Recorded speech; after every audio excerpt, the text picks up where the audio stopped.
Hello, you wonderful people, and welcome to another episode of Not Too Comic Books. This being a show where I talk about TV shows that are adaptations of comic books. For today's episode, I'm going to talk about the latest episode of Legends of Tomorrow, a fantastic episode.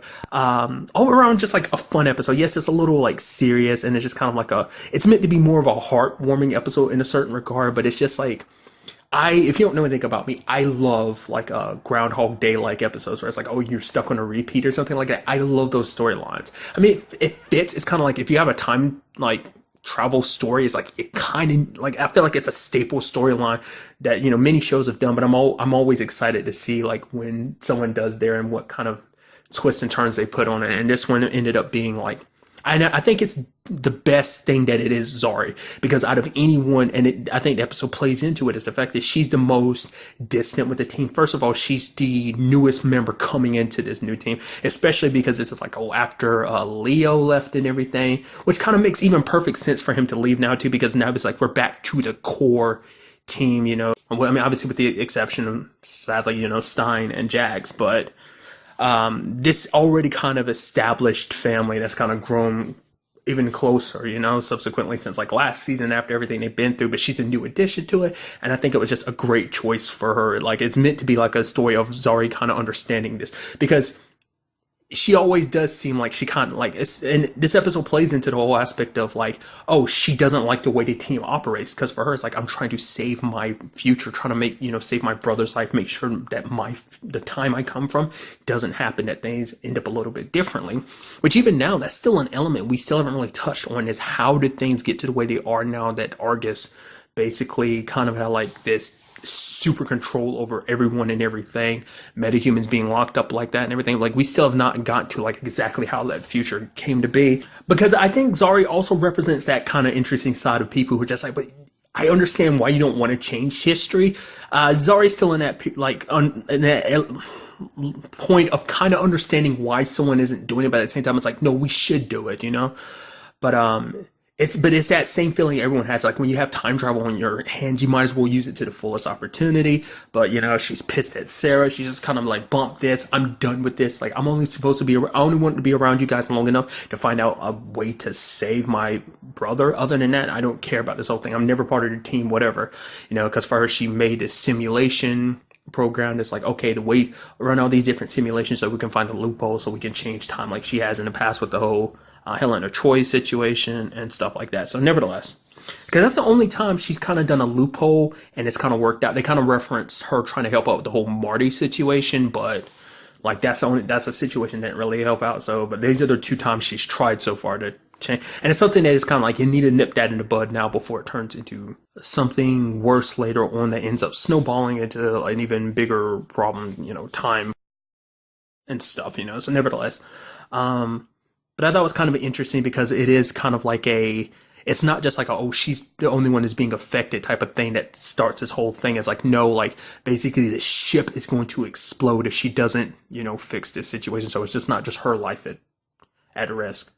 Because pretty much everyone's going to die if she doesn't fix this situation. And I do love that immediately she tries telling people, but everyone like Ray and Sarah are just kind of like, okay, she's crazy. So it's like, how do you prove it? And I love that the person, like, obviously she kind of tries to explain it to Nate, and Nate's like, oh, I know what you're going through. He's like, okay, when we go through the loop next time, say this. And she says hedgehog instead, because it's like, well, obviously you're from a time where it's like, well, that's such like, even at present day, that's an old reference to make. Only certain people would probably get that reference, but then, it's even further in the future she's from, so it kind of makes sense that she wouldn't understand that reference, but it explains it to Nate, and he's like, oh, you talking about Groundhog? I was like, oh my God, you're stuck in a time loop, and he's like the only one that helps her out, and she's like, really? You believe me? He's like, yeah, we're friends, and it's like, oh, that's so sweet. So they try to figure it out. It's like, oh, what? And I love that this episode also kind of gave you more. It wasn't just about building relationships. It's even us learning new things about the characters we may not have known, or things we did know, but we're just elaborating on more.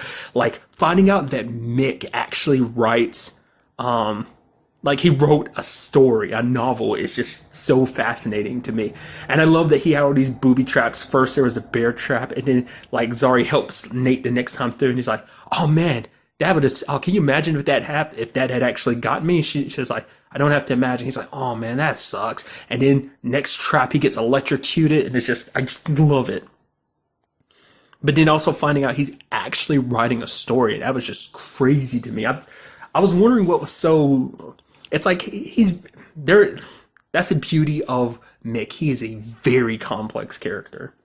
And speaking of Nate, there's the whole like him and Amaya thing. It's like, oh, we almost messed up the mission. Cause you could tell they probably like went off to kind of be together. Cause like, oh, where were you two? And it's like, yeah. And then like, Maya's like, it was my fault. At that moment, like, you two went off together, didn't you? It's like, yeah, they basically went off and had sex. It's like, no. We just have to pretend like that didn't happen. Cause it's like what we're doing because of the complexity of our relationship. We're just going to make things more complicated. Could lead to more trouble later on when it comes to going on missions. So it's like, no, let's not do that. Even at one point when they start talking about it and then Nate already knows what Zari's told him, but he's so caught up in the conversation with Amaya, and it's like, yeah, you're right. But it's like, hey, if we're going to wipe our memories anyway, and it's like, and they start having sex, and you start hearing it, and Zari's just kind of like, ugh, kill me already. It's just like, you could hear like, which is so weird to think about because it's also implying that basically when she kind of gets all intimate, she kind of loses control a little bit because you start hearing like the sounds go off from her like totem, like the spirits from her totem go off, and it's like that makes it even weirder, and it's just like that's weird in a kinky way, and it's just I don't know. But I love that Nate was so caught up in all of that that he didn't even think about, all right, like Zari did tell me like the ship's going to explode like pretty soon, and I'm up here dealing with my emotional stuff between me and my on and off girlfriend, it's interesting. Also finding out about the whole Sarah situation, like first of all, Ray like finally breaking down and like, okay, this is the truth about it, and ends up explaining the whole like Sarah situation, then helping out him and Zari shrinking, and then there's the whole like Sarah and Ava talking situation. It's just like I say, it's so interesting because normally like when you see Ava, she's got her hair normally in a ponytail, but like the last times we've been seeing Ava, she's had her hair down and she's just like, oh, yo, what's up, Sarah? Like almost like kind of looking down, looking all bashful and stuff. I'm like, that's super adorable, and it's just like it's so crazy to think about. That's the same person we've been seeing this entire season because she doesn't look that. It's just I like, if anything, I'd probably say we're dealing with if you want to put it in anime terms or manga terms, we're dealing with a tsundere situation. And it's just like, I mean, I guess she wouldn't even fit under the tsundere type of, I don't know, because she's losing her tsundere like title if you were to associate it with her. It's super cute. Like I said, they're so cute, just the way they act around each other. And even Ava's like, oh yeah, I could show up there. And Sarah's like, no, you don't have to. I mean, I'm busy and stuff like that. It's like you're being super bashful and super reluctant and stuff. And it's like, oh, just go for it, Sarah. Because even Zari's like, doesn't she realize what's happening? And Ray had to be like, no, the captain understands. Like, don't worry, the captain knows how to close a deal. But it's just kind of like, Sarah is just kind of she kind of on the romantic level, she kind of cuts people off to a certain extent, just because things haven't always, ended well in that same regard. So probably just super, definitely super reluctant about kind of getting back out there. It's the same thing as kind of like, the Alex and Maggie situation. So. Which that's even funnier just because I fairly recently rewatched the Crisis on Earth X situation, but nevertheless, and then obviously because of it, it's like, oh, you got to have your little fun montage of all these different things, her just having fun around the ship. I even love the fact that she learned how to play the violin, and then she also ended up, at one point you see her put on Hawkgirl's helmet, which is kind of an interesting thing. So that means it's like that's still on the ship, which is still a question too. They haven't ever gone back to that. I don't know if that's ever anything they'll ever go back to, but the Hulk still exists in this universe, so I wonder will they ever be used again or not. But it's kind of interesting to think about the fact that she left that. Like, I don't were they wearing their like suits when they left back in season 1? I don't actually remember, but nevertheless, I thought that was just kind of, I mean, I'm sure it's just meant to be an Easter egg, but I thought that was kind of pretty neat. I also love the fact is that she's trying out Mick's like flame gun, and then also putting on Nate's like armor, and just having a blast. But eventually, like these type of situations, you go through it enough, it wears you down, and she's just kind of like, goes to Nate, and then she almost like tries to kill herself, but like she talks to Sarah. And she's like, you're not going to believe me because Sarah didn't believe her before. But seeing how sincere she was, obviously Sarah's like, okay, I'm going to take this serious. And then lo and behold, they look in a trash compactor and it's like, oh, who's there? Freaking Gary. I'm like, oh my God. I was like, is Gary the problem? It's like, actually, Gary's kind of the solution. Basically, he kept rewinding time till they figured it out. But it's like, why did a question that never really got answered? I mean, I know you got stuck in there. Well, I guess because he was buried under so much stuff, trash, he couldn't get out. Maybe it's luck for an answer, but I guess you didn't make any noise. Maybe after the first couple times, he's like, in the hour time that it took before anyone might have discovered me, no one did. So probably he's like, no, I'm just going to keep restarting. You know, he kept time restarting until Rory destroyed the machine. It's like, holy crap, we got 5 minutes. And then eventually, like, you know, when it was all said and done, Zari, like, locked herself in the room and is like, okay, I'm going to use my powers to try and block the bomb, too. But I just want you all to know she spoke her truth to everyone. It's like, deal with your stuff. Nate and Amaya, get together. Sarah, I understand why you're so hard on me. It's like, even though you're so hard on me, you really, like, because she's like, you're still a valuable member of this team.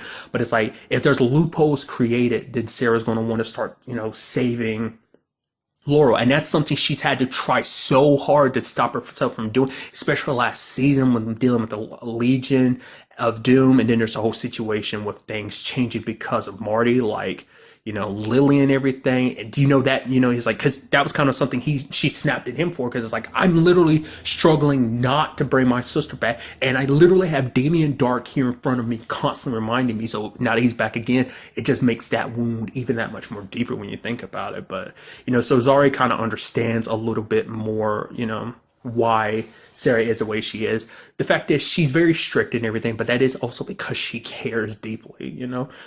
As she said before, once again, because I'm referencing, I mean, she makes it clear even in this show, but also she says it during the crossover, was like, hey, like, you're my team, I look after my team, you know, so. But telling Mick, don't hide, just keep writing, and then he kind of looks around to make sure no one's looking at him and just like getting kind of embarrassed about it. I thought that was so beautifully done. But what I really appreciated was the twist ending where it's like, oh yeah, this has all been a simulation. And it always catches me off guard because we never actually see her physically in the show. This is only the second time we've ever seen Gideon in a physical body. And I just thought, I was like, wow, that's so interesting. And I'm glad they're doing it again because it's an element that hasn't come up too much about you being kind of inside, like her kind of being drawn into her world like Rip was last season, that whole situation. So it was kind of neat seeing that happen again, but learning that everything that Zarya experienced wasn't real as part of some simulation. It's kind of the same simulation that she had programmed. Because basically running the simulation, Gideon ended up figuring out like, oh yeah, like one of the key thing amongst all the simulations is that you stick around with the legends is how things change. That's one of the loopholes, because it seems with the way things are, like calculations and stuff like that, her fight with Sarah is what makes her leave. And you know, that just going to make things be bad, not just now, but also in the future when they eventually go and get Spotless. They're going to need her help, especially because it's, last episode kind of pointed out, like, we're also going to need all these other totem users like Zari and Amaya to kind of fix the situation. So, we'll have to see about that. But I loved it too, because at first I was like, oh, so does that mean everything that Zari learned was BS? And even she asked, and it's like, no. She's like, basically all of that is stuff that Gideon has basically extrapolated. Like, everything played out because it's based on these people. She spent so much time with the legends. She's come to know who they are. And then basically the program is based around how they would most likely react in those situations, because she's gathered enough data on all of them. And I'm sure it doesn't hurt that she's also, the ship, so she can, like, spy on them if she needs to. So it's like, oh, look at you, Gideon. You're kind of, like, you can, like, cunningly evil. Because in a way, like, this is kind of like Gideon's way of doing a little bit of tough love to kind of get Zari to not only stay, but stay of her own free will. So, but the fact is that she got to know the crew a little bit better. Even said, like, you guys are like my family. I'm like, that's so beautiful. Because, we don't actually ever get the exact number of times she actually, like, did resets. But the thing is, it just, I don't know, it makes you kind of appreciate things a little bit more. Especially now, I love that it was like a moral of the story, life lesson. That's what that storyline is meant to be anyway. Like, the Groundhog Day thing is for you to not be as much of a, douchebag as you normally are. In Zari's case, it's going to be like, be a little less hard to deal with in some occasions. But I'm sure, like, she'll be a little difficult going forward still, because that's just how Zari is. I don't want her to change about that, but I think she's a lot more understanding of the crew, and I love that she takes time out to explain to everyone. And even Amaya and Nate kind of pull that out, like, what if we wouldn't wipe our memories just for that? And even Maya's like, yeah, we would. That's totally plausible for us to do that. She talks to Mika like, hey, might want to change up the end of that story a little bit. It's like, hey, just, thought. And he's like, not bad. I'm like, I loved it. And wearing glasses and everything. Oh, it's so good. Getting Ray to confess to Sarah, because I love, like, no, it must be all in your imagination. What are you talking about? Oh, it was all a dream. And it's like, oh, Gideon's not backing her period, which is like, that's just Gideon just being sly and everything. It's like, okay, because I know this. And then Ray's kind of like, oh, good, I'm finally can say something. Oh, thank goodness, I can finally get that off my shoulders. So, and I love that that wasn't like a kept secret for long. It's like immediately the next episode, it's like, oh, it's out in the open. I mean, does everyone know? I mean, at the very least, Sarah knows. So I think that's something kind of. But I'm sure that's going to play into it more, because I love that being an aspect of the show of him. I'm like, why is he? I was like, why does he keep telling Sarah to calm down at the beginning? I was like, why does he keep doing that, trying to get? Oh, you want Sarah mad? I'm like, why? All right, what Constantine tells you. So I thought that was kind of a neat touch, and like I said, it was just so beautifully done. And I do appreciate the fact is that even when it was all said and done, she can still play the violin too. But like I said, I like the heart to heart her and Sarah had about the fact is that, and I love Sarah's perspective of being like, hey, like, it might be your past, but it is my future. So that kind of leaves the road a little bit open about, finding loopholes around it. She might not be able to change things about her particular life with Laurel, which obviously she doesn't know about the whole Earth 2 Laurel situation, which I'm curious to see if that turns into anything, because that might make things very interesting on Arrow about Sarah, like, especially with everything that Quentin is doing with that whole situation, like, that's kind of being set up with that. So it just kind of makes you wonder. But nevertheless, it's one of those things, though. It's like kind of something I've talked about before when it comes to time travel. Like, only thing I've ever seen reference it is Final Fantasy 13 2, where the fact is, because if you change the future, basically life has to be, like, time has to be rewritten to fit the narrative of that new future. So by changing the future, you change the past. So not just changing the past, changing the future. It works the other way too. I don't think everything follows that canon. Like I said, to my knowledge, the only one that's ever done that is Final Fantasy 13 2. If you're familiar with other stories, let me know, but like, that's the only one I know of that really kind of talks about time travel in that sense. And to me, that's why I always like reference it, because it's such a unique perspective on the whole aspect of time travel and changing time. But I don't know if this show would necessarily play out that way. I don't think it does. I think it's just the typical, like, you change the past, you change the future, leave it at that type of thing. But nevertheless, I mean, like I said, overall, this episode was so great just because overall it was so much fun. Like I said, it had this serious storyline, but it was more like a, because, I mean, luckily it wasn't a situation of like, oh, something bad. It's like, no, because all of it was a simulation. It's just, hey, the team grew a little closer this day. It's like, if you had to put it in video game standards, everyone's social links just went up. So, I don't know why I do that. Like, when I'm talking about stuff like that, I always reference like social links. I guess it's the easiest reference point for me to kind of compare it to, of like, oh yeah, your affinity with these characters went up. Between these characters went up. And just something like that. So, like I said, I'm curious to see if that's going to be an element that ever pops up again. Oh, Gideon doing what she does. Also, like the little thing we had at the end, with the whole Wally situation, like him being in China, and then like he's just like meditating, and then Rip comes to him and is like, I need your help. Two things. One, I don't remember where, I never talked about it, but I feel like I remember reading somewhere that Wally would be in this season of Legends. I think in my mind I thought he was going to be in it a lot more, because obviously he hasn't been in this season of The Flash very much. Subsequently, since Barry came back, like, he hasn't been in that much. But also, I think that's also from the fact is that the actor who plays Wally's also was doing a movie, the movie Love, Simon, because I think he's like, I guess he's pretty prominent in the movie, because I think I saw him quite a bit in the trailer, but nevertheless. But that's kind of an interesting thing, because that's something I've completely forgot to talk about last episode, was that Ava talked about the fact is that Rip had escaped.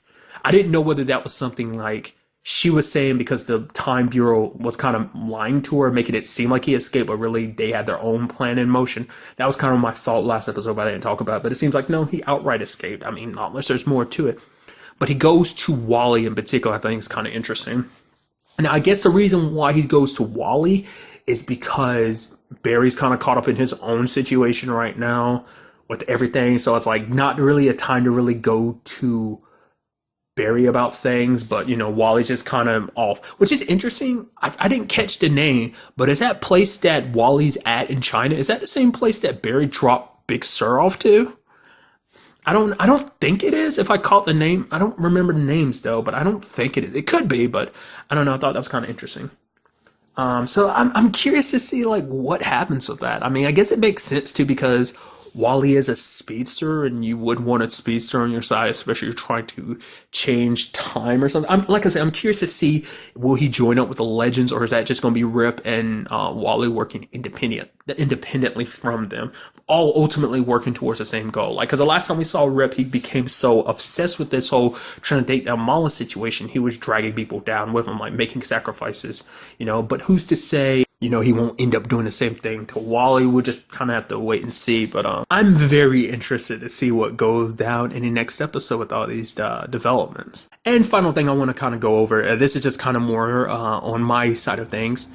If you are curious, next week, Legends of Tomorrow will not be by itself. Obviously, Lucifer returns from its break, as well as iZombie will be premiering for season 4, so those two will be added to the Monday night podcast. So just kind of throwing that out there in case you are a fan of both shows. You're like, oh, so be on the lookout for that next week is all I'm saying. So, but really, that's all I want to talk about this episode. Till the next time we meet, be happy, be safe, live life to the fullest, and enjoy it.